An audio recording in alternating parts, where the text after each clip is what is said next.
Pemirsa, di awal tahun 2019 terdapat sebuah foto yang kemudian viral di media sosial, tepatnya terjadi di Makassar, Sulawesi Selatan di Bandara Sultan Hasanuddin, di mana kemudian di gambar tersebut menunjukkan sebuah gambar terdapat sebuah awan hitam yang pekat yang berukuran besar, kemudian terjadi di Bandara Sultan Hasanuddin Makassar, dan kemudian ini viral di media sosial, dan kemudian sejumlah netizen menyebutkan hal tersebut merupakan awan tsunami. Sebetulnya seberapa besar kemudian berbahayanya awan tsunami ini terhadap penerbangan Indonesia, dan kemudian apakah kemudian itu bisa terjadi di wilayah-wilayah lain? Saya akan kemudian tampilkan sejumlah data bagi Anda untuk lebih memudahkan mengenai apa yang sebetulnya merupakan awan tsunami tersebut.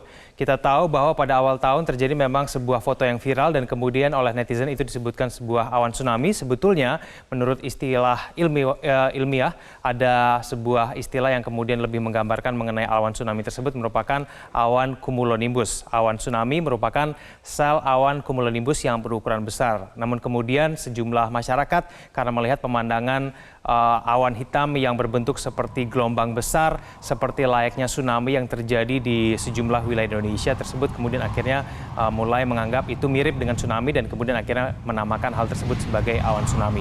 Namun demikian, awan tsunami tersebut perlu diwaspadai karena awan tsunami tersebut atau awan cumulonimbus tersebut terjadi disertai dengan hujan, petir dan juga pusaran angin, dan ini terjadi di ketinggian 1.000 hingga 15.000 kaki di atas permukaan laut. Oleh karena itu, dunia penerbangan harus mencermati mengenai adanya awan tsunami tersebut karena dinilai berbahaya.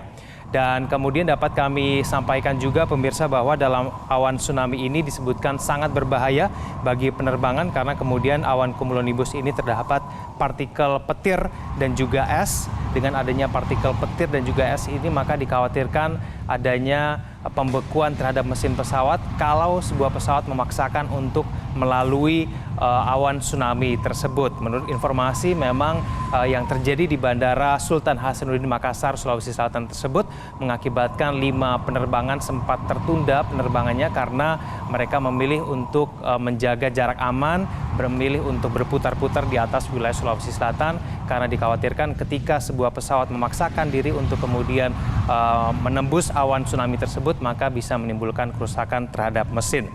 Dan kemudian periode luruh dari awan tsunami ini 1 hingga 2 jam tergantung dari besar awan. Kalau yang terjadi di Bandara Sultan Hasanuddin Makassar, Sulawesi Selatan hanya terjadi kurang lebih 15 hingga 30 menit, tidak berlangsung lama. Namun kemudian awan tsunami ini memang diinformasikan bahwa kerap terjadi di sebuah musim penghujan dan baiknya seluruh penerbangan mewaspadai dengan adanya awan tsunami tersebut. Saya akan kemudian tampilkan juga data bahwa sebetulnya tidak hanya terjadi di Makassar, Sulawesi Selatan, awan tsunami ini juga pernah terjadi, tepatnya di Sydney, Australia pada tahun 2015, tepatnya di tanggal 6 November. Dan kemudian pihak Australia pun sempat mengeluarkan peringatan tersebut, termasuk di Lake Macquarie, Blue Mountains, Greater Newcastle, dan juga Maitland. Ini merupakan salah satu upaya untuk kemudian menyebarkan informasi bahwa awan tsunami ini memang patut diwaspadai. Dan pemirsa, fenomena awan tsunami yang terjadi pada awal Januari kemarin menghebohkan warga Makassar, Sulawesi Selatan. Awan tersebut menyebabkan beberapa pesawat terpaksa menunda pendaratan. Nah, apakah awan tsunami tersebut dan kemudian seberapa berbahayanya awan tersebut sehingga dapat menyebabkan lalu lintas penerbangan terganggu? Kita akan membahasnya bersama dengan Kepala Subbidang Prediksi Cuaca BMKG, Agi Wandal Putra. Mas Agi, terima kasih telah hadir bersama kami di Metro Pagi Pramta. Selamat pagi, apa kabar Mas Agi? Mas Agi, saya akan langsung bertanya.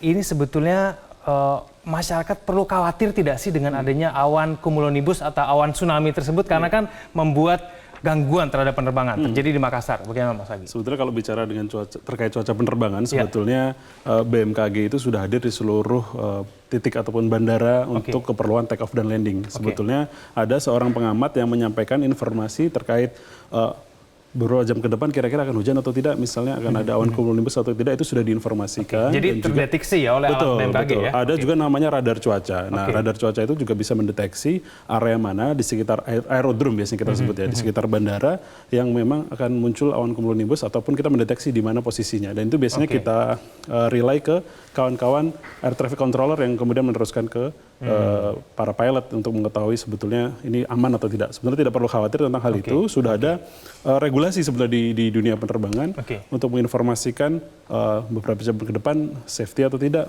untuk landing misalnya. Itulah kenapa terkadang ada delay akibat cuaca. Misalnya kayak Tapi kalau istilah awan tsunami, ini kan karena memang bentuknya seperti gelombang tsunami begitu ya, sehingga kemudian orang mengidentikannya terhadap gelombang tsunami. Itu memang ada atau tidak, Mas Agi? Kami kemarin coba menginvestigasi, Mas Egan. Mencoba investigasi, kami melihat dari radar cuaca kami yang ada di Makassar dan juga dari data satelit cuaca, kita melihat ternyata kemarin itu awan tsunami yang terjadi di sana itu adalah dua fenomena kombinasi antara awan cumulonimbus, ya, awan cumulonimbus yang tadi sudah disebutkan, memang banyak sekali dan cukup merata di sana kemarin, ditambah ternyata ada roll cloud kita sebut. Jadi ini ada jenis awan lain yang nampaknya menjadi seperti tsunami. Jadi nampak seperti gelombang ya, yang kita kenal sebagai di dunia ilmiah sebagai roll cloud. Ini adalah pendekatan yang berbeda dari cumulonimbus sebetulnya, di mana unstable ataupun cuaca sebelumnya di sana sudah tidak stabil sehingga awan hujan sangat tinggi dan sangat banyak. Mas Agi, ini peristiwa langka atau sebetulnya kerap terjadi tapi kemudian memang tidak viral aja atau bagaimana? Sebetulnya relatif agak jarang sebetulnya.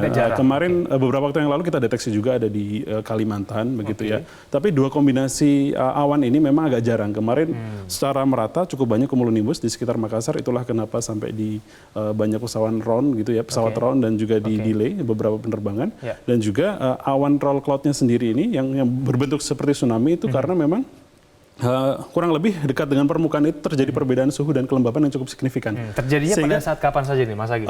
Sebetulnya fenomena ini ada yang kita sebut ataupun sering dikenal sebagai morning glory sebetulnya. Morning glory. Tetapi kalau morning glory di atasnya itu tidak ada awan lagi. Nah, kalau kita lihat di video ini, di atas awan yang bergulung ini masih ada awan lagi di sekitarnya. Itu awan cumulonimbus yang cukup aktif.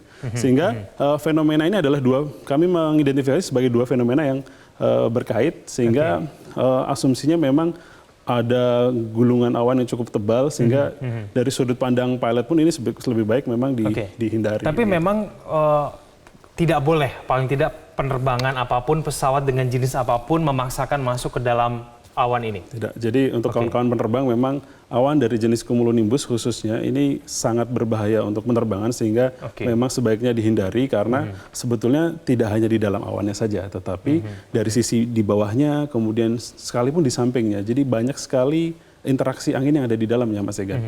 Ada yang kita sebut dengan downburst, kemudian ada microburst kalau di bawah misalnya ada dorongan angin yang sangat kuat sehingga turbulensi cukup tinggi ketika ada awan cumulonimbus. Nah, kalau untuk di wilayah Indonesia, kemarin terjadi di Makassar, Sulawesi Selatan. Ada tidak kemudian perkiraan ini bisa muncul di mana saja nih kalau di Indonesia? Iya, kalau bicara awan tsunami-nya kalau bicara awan tsunami-nya sebetulnya ini relatif unik begitu. Tetapi kalau bicara konteksnya cumulonimbus cloud-nya bisa terjadi di mana saja. Karena kalau bicara terkait dengan awan tsunami ini betul-betul diperlukan pengaruh kondisi lokal di sekitar wilayah tersebut. Nah, Makassar kita ketahui juga banyak area perbukitan juga. Nah, ini bisa jadi terkait juga dengan karakteristik topografi yang ada di sana. Nah, karakteristik daerah seperti apa nih, Mas Agi, yang kemudian berpotensi memunculkan awan tsunami kalau di Indonesia ya? Ya, biasanya ini adalah kondisi yang ada interaksi antara pesisir dan juga ada pegunungan. Sehingga daerah-daerah ataupun bandara-bandara misalnya yang dekat dengan pesisir dan tidak jauh dari sana ada daerah-daerah pegunungan, ketika ada awan cumulonimbus ya, pertama kita lihat seperti itu. Bisa juga muncul misalnya morning glory ataupun roll cloud misalnya ya, tetapi ini sebenarnya relatif agak jarang karena tergantung bagaimana lebih kepada atmosfernya sebetulnya untuk mendukung pembentukan awan dengan jenis ini sebetulnya. Tapi kemudian antisipasi yang kemudian dilakukan, apakah kemudian pesawat-pesawat Indonesia, lalu kemudian BMKG maupun pihak ATC semua punya alat untuk mengantisipasi dan untuk menghindari? Ada tidak itu? Ya, alhamdulillah di Indonesia kita sudah memiliki 41 radar cuaca untuk mendeteksi jenis-jenis awan seperti ini. Begitu ya, sudah ada informasinya. Dan juga ada teknologi untuk memprediksi. Misalnya pesawat akan Jakarta Makassar misalnya. Nah, ketika dia take off dia akan sudah tahu nih kira-kira beberapa jam ke depan cuaca akan seperti apa sehingga pilot sudah siap. Misalnya dalam kasus hujan yang memang betul-betul ada perubahan yang sangat cepat, mereka akan berkoordinasi itu dengan air traffic controller gitu ya. Weather information di landasan dilaporkan seperti apa. Baik, berbahaya bagi penerbangan, tapi untuk masyarakat yang berada di bawahnya, ini berbahaya juga tidak? Tentu saja, kalau bicara awan cumulonimbusnya tentu saja berbahaya karena dikhawatirkan ada hembusan angin yang cukup kuat yang bisa turun dengan cepat, begitu. Itu yang kita khawatirkan. Kalau jenis roll cloud-nya ataupun terkadang morning glory itu ketika di atasnya tidak ada awan lagi yang pekat itu tidak apa-apa sebetulnya. Tetapi dalam kasus ini karena dia bersamaan dengan beberapa jenis awan cumulonimbus, maka itu relatif menimbulkan potensi angin kencang dan juga hujan. Kita lihat juga agak basah ya di sekitar bandara itu juga. Baik, Mas Agi terima kasih telah hadir bersama kami di Metro Pagi Prantem. Selamat pagi.